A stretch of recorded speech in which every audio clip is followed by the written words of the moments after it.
commence il y a un an tout juste. Le duo Eldar et Niki donne à l'Azerbaïdjan sa première victoire au concours de l'Eurovision. And finally, 12 points go to Azerbaijan. Azerbaijan. Azerbaijan. L'Azerbaïdjan, 12 points. La chanson est en anglais, mais qu'importe.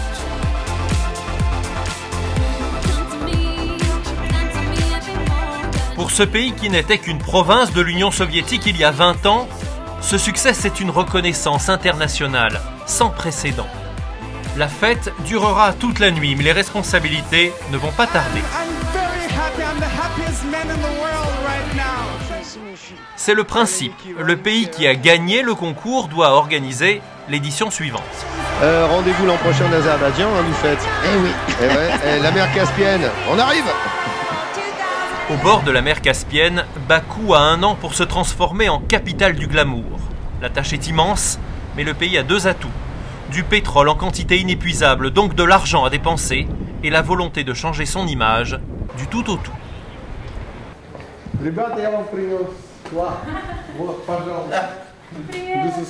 Ce jour-là, les Azéris reçoivent le drapeau officiel et c'est parti pour une aventure incroyable dont voici quelques héros. Je m'appelle Leila. Je suis de Bakou, Azerbaïdjan. Nous sommes les organisateurs du concours de l'Eurovision. Outre Leila, voici Reto, le chef de chantier. Nargiz, mannequin et avocat. Angoun, la star franco-indonésienne, ou les grands-mères de Buranovo. Leurs routes vont se croiser fin mai 2012, mais ils ne le savent pas encore. Très loin de Bakou, Buranovo n'est pas une ville, juste un hameau du centre de la Russie. Comme le faisaient leurs ancêtres, les grands-mères vont tous les jours chercher l'eau à la pompe. À 70 ans, Galina ne possède que quelques poules et 2 chèvres.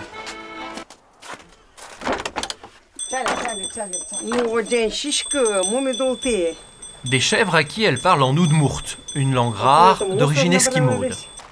Les oudmourtes sont en Russie depuis 800 ans. Ils ne sont pas nombreux, mais ils ont su conserver leur langue, leur tradition, même à l'époque stalinienne. Par exemple, ces étranges costumes rehaussés de pièces de monnaie anciennes.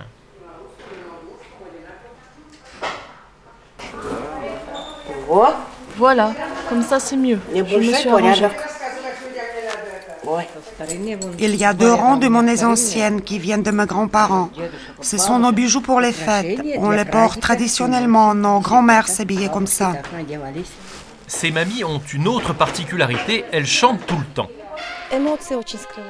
Le peuple oudmourt cache ses émotions. On garde tout en nous. Chanter est la seule façon d'extérioriser tout ça. Sortir de l'âme tout ce que l'on a emmagasiné, que ce soit du bonheur ou du malheur. C'est pourquoi nous chantons beaucoup. Les babouchkas chantent donc pour le plaisir. Mais de manière presque incroyable, elles vont demain faire la une de tous les journaux.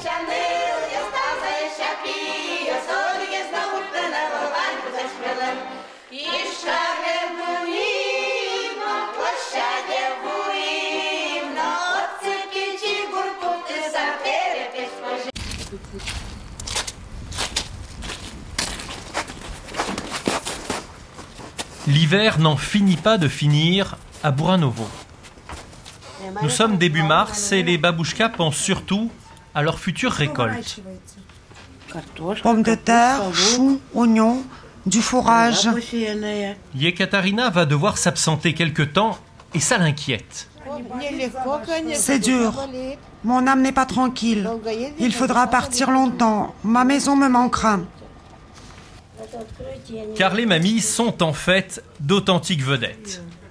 Articles de journaux, accréditations, tasses à leur effigie et une chanson que vous allez beaucoup entendre.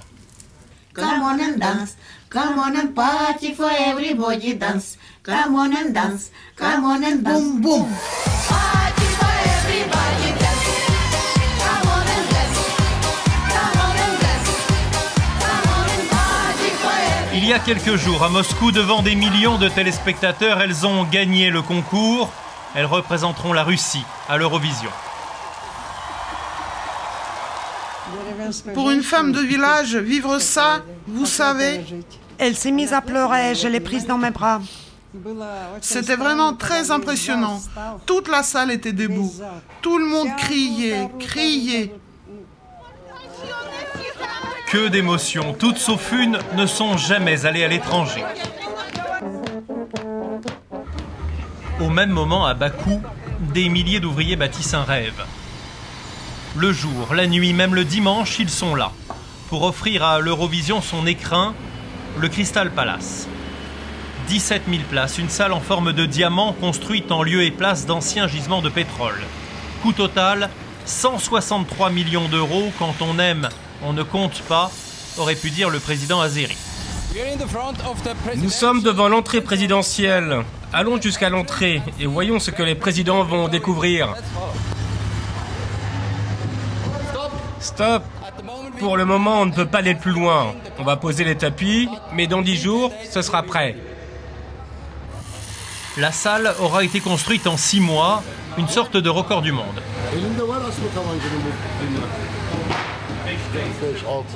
Et il faut tout le savoir-faire des ingénieurs allemands pour garder ici une certaine sérénité.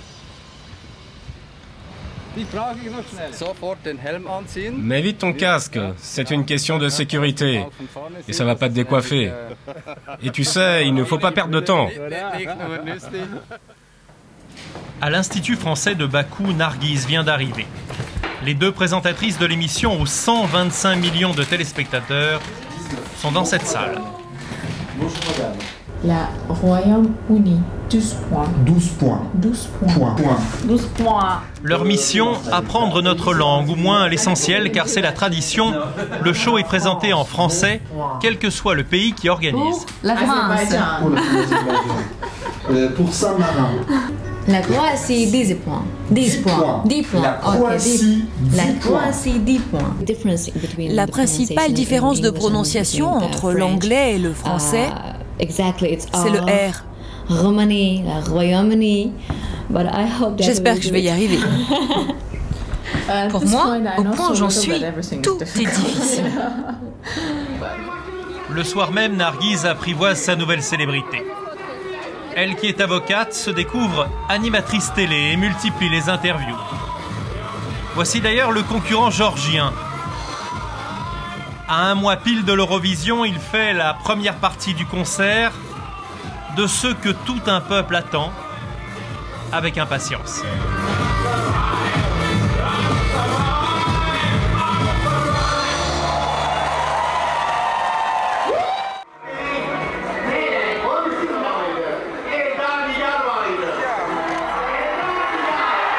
Une chanson peut-elle changer un pays? Elder et Niki sont de retour à Bakou.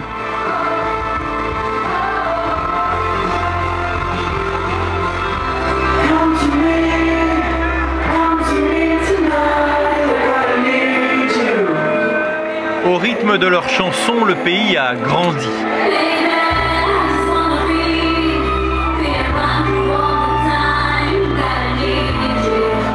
Beaucoup de jeunes parlent anglais. L'Eurovision sert de pont vers l'Occident.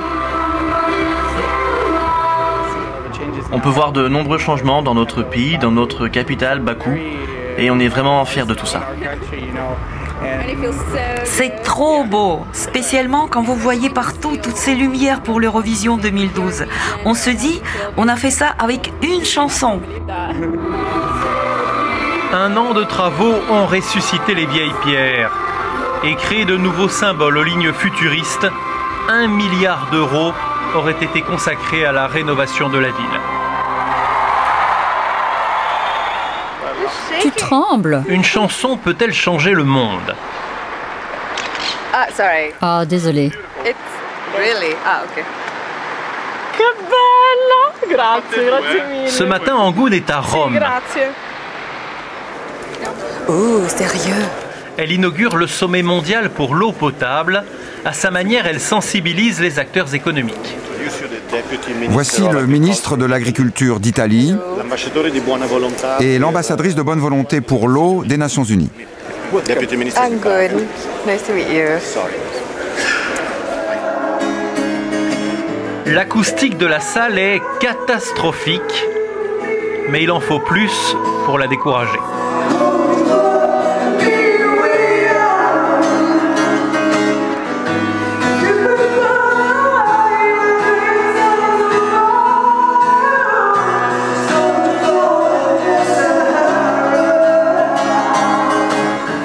C'est pas vraiment un endroit pour chanter, comme vous pouvez savoir, mais ça va, on fait avec ce qu'il faut. Hein.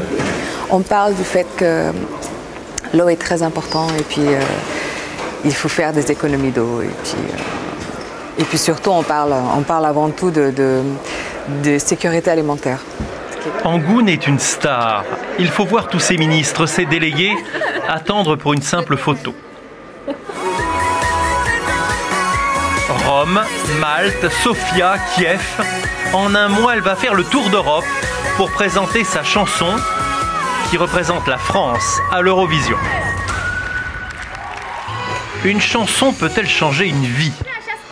C'est pas ça. Attendez, je cherche. Oui, sans aucun doute. J'ai été obligée d'apprendre l'ordinateur. Les grands-mères de Bouranovo enchaînent les répétitions. L'affaire est devenue sérieuse.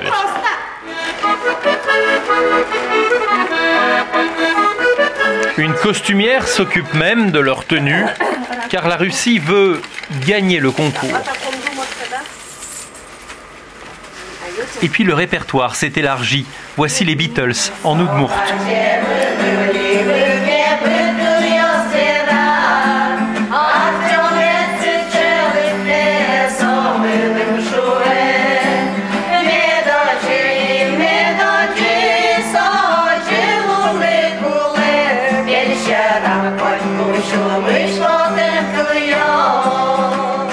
Demain, elles prendront le train pour rejoindre Bakou et les 41 autres délégations. L'heure de la compétition est arrivée.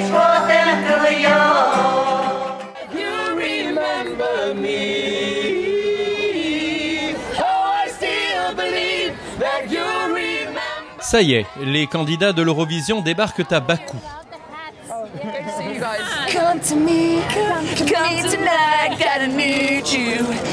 C'est la soirée d'ouverture. La concurrente française Angoune est très sollicitée. Soyez les bienvenus. Ah, parfait. Ils sont une trentaine de Français à s'être offert le déplacement en Azerbaïdjan juste pour la soutenir. Les 41 délégations défilent, la cérémonie s'éternise un peu. C'est super, très excitant, mais comme présentatrice, je suis frigorifiée. Il fait froid. L'ordre du défilé est alphabétique. Mais lorsque les mamies russes arrivent, la bousculade est digne du Festival de Cannes. On va gagner. Nargis, vous connaissez la chanson russe? Bien sûr que je connais, mais je ne pourrais pas chanter la partie Udmurt. Come on, everybody.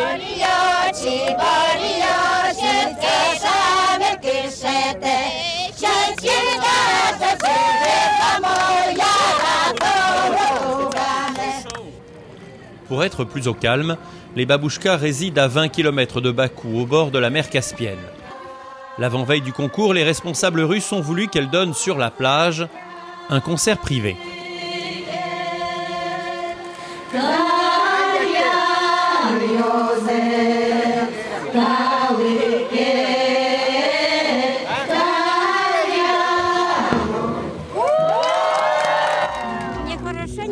Je suis bien ici, on ne fait rien.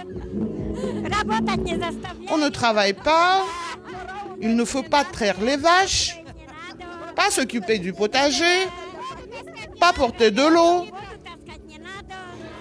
Parmi les invités, Angoune, une rencontre que seule l'Eurovision rend possible. On lui souhaite bonne chance et Galina connaît quelques mots en français. Oui, bonjour, madame. S'il vous plaît. Monsieur, c'est la vie. Quelques heures plus tôt, Angoon effectuait ses premiers pas au Crystal Hall, la salle à peine terminée. Tout est immense ici, et la chorégraphie doit occuper l'espace à 6 personnes sur scène maximum. C'est la règle de l'Eurovision.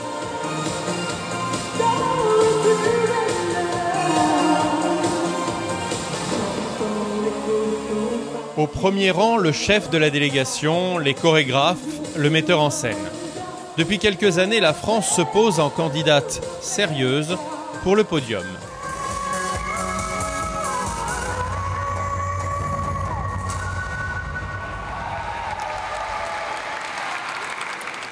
Je préfère un éclairage sur les côtés ou par derrière des danseurs pour renforcer l'impression de légèreté. Je suis plutôt content, mais avec mon expérience de ce concours, je pense qu'on est sur le bon chemin, mais vraiment.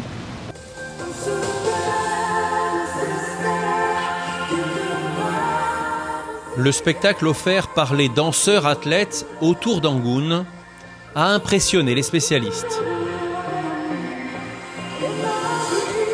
À 48 heures de la finale, une certaine confiance s'installe dans le camp français.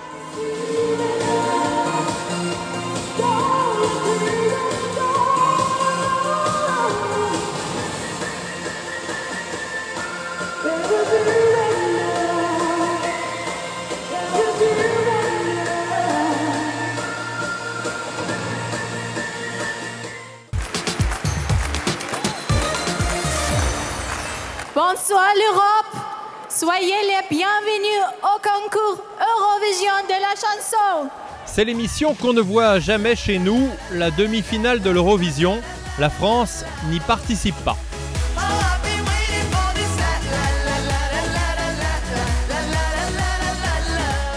16 pays vont rentrer à la maison après une seule prestation sur scène. Mais on découvre aussi de belles réussites.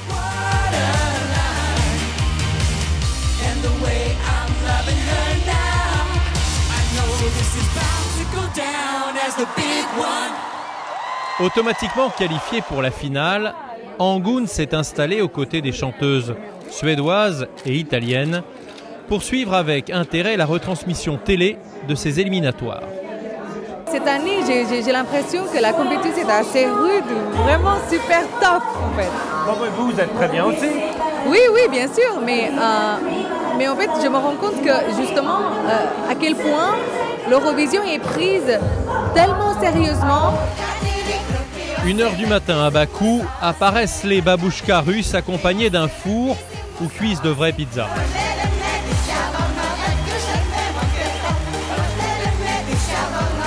Devant leur écran, les délégations internationales sont enthousiastes.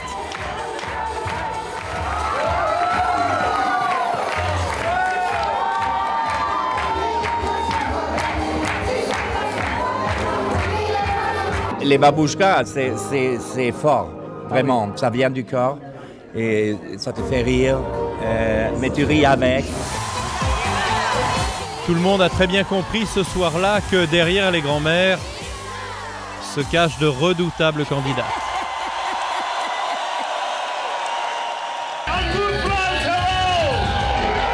En attendant, c'est un cadeau inespéré qu'Angoon offre aux habitants de Bakou.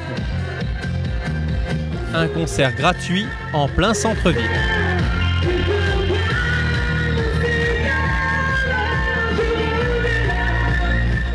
Ils sont des milliers. Aucun d'entre eux n'a les moyens de s'offrir un billet pour la finale à 150 €.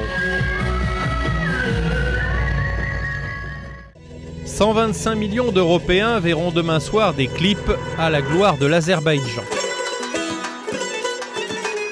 Une vitrine de prestige pour afficher la nouvelle prospérité. On ne montrera pas qu'à 5 km du concours, les maisons n'ont pas l'eau courante. On ne dira pas que les manifestations régulières de l'opposition ne trouvent que des policiers comme interlocuteurs. Après l'université, je n'ai pas trouvé de travail, pas d'argent, même pas de quoi acheter des chaussures. Les organisateurs répondent que l'Eurovision a donné pendant 9 mois du travail à des milliers de personnes. Ouvriers, jardiniers, coiffeurs. À 24 heures de la finale, le travail accompli est immense. On aura maquillé ou coiffé à peu près 1500 têtes pendant la semaine de l'Eurovision. Dans le secret de l'arrière-scène, les Français revoient les derniers détails de leurs prestations. 7, 8, 1, 2, 3, 4, 5, 4, 7, go. Ouais. En haut, toujours les attitudes. Pas. Hier, on voyait les doigts, on voyait tout. On voyait les yeux. Ne faites pas ça si...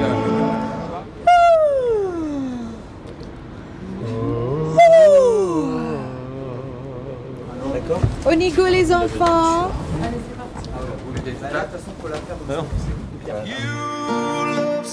Demain soir à 21h30, Angoune écoutera dans ce même couloir chanter l'Angleterre.